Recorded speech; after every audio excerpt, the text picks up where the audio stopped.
আমাদেরকে শয়তান একটা প্রবোধ দেয়। এই ভিডিওগুলো আমরা দেখি ফেসবুক, ইউটিউব, আর স্কিপ করে চলে যাই, উপরের দিকে টেনে আমরা স্ক্রল করে চলে যাই। শয়তান আমাদেরকে বলে, তোমার কি করার আছে, তুমি একটা সামান্য, একে তো বাংলাদেশ মতো একটা ছোট্ট দুর্বল দেশ, আবার সে দেশের একজন অতি সাধারণ একজন নাগরিক, একজন নগণ্য মানুষ। তুমি এই আন্তর্জাতিক সমস্যার সমাধান করার মতো ক্ষমতা তো তোমার হাতে নাই, তোমার কি করার আছে?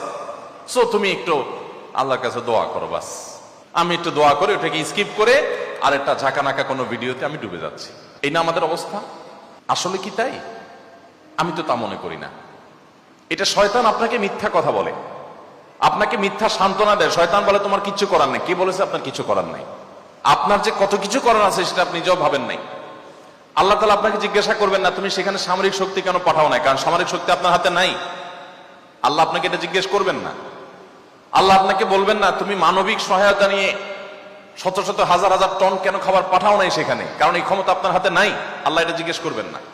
আল্লাহ জিজ্ঞাসা করবেন তোমার হাতে একটা ইহুদি পণ্য তোমার বাসায়, তোমার টয়লেটে, তোমার বেডরুমে, তোমার প্রত্যেকটা জায়গা, কখনো সাবানের নামে, কখনো শ্যাম্পুর নামে, কখনো লোশনের নামে, কখনো চকলেটের নামে, কখনো ড্রিঙ্কসের নামে, কখনো রেস্টুরেন্টের ফাস্টফুডের নামে, তোমার বাসার প্রতিটা কক্ষে কক্ষে, প্রতিটা টয়লেটে তাদের পণ্যগুলো শোভা পেয়েছে। এই পণ্য বেচা টাকা দিয়ে তারা বোমা হামলা করে মানুষ মেরেছে।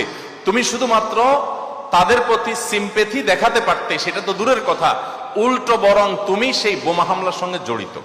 তুমি জেনে হোক আর না জেনে হোক, তুমি বুঝে হোক আর না বুঝে হোক, তুমি কিন্তু সেই বোমা হামলার সাথে জড়িত। প্রতিদিন তুমি চাঁদা দিচ্ছ ফিলিস্তিনের মানুষকে হত্যা করবার জন্য।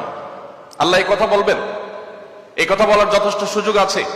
প্রতিদিন আপনি চাঁদা দিচ্ছেন। আমি একটা পেস্ট কিনতেছি না, আমি একটা বোমা হামলার জন্য টাকা ইনভেস্ট করছি বা চাঁদা দিচ্ছি। প্রতিদিন বাংলাদেশের প্রত্যেকটা মানুষের কাছ থেকে, প্রতিটা মানুষের ঘর থেকে ওরা চাঁদা তুলে নিয়ে যাচ্ছে। আপনি মনে করছেন মুদি দোকানে গিয়ে আমি মালামাল কিনে আনছি। আল্লাহর কসম করে বলছি এটা মালামাল কেনা না।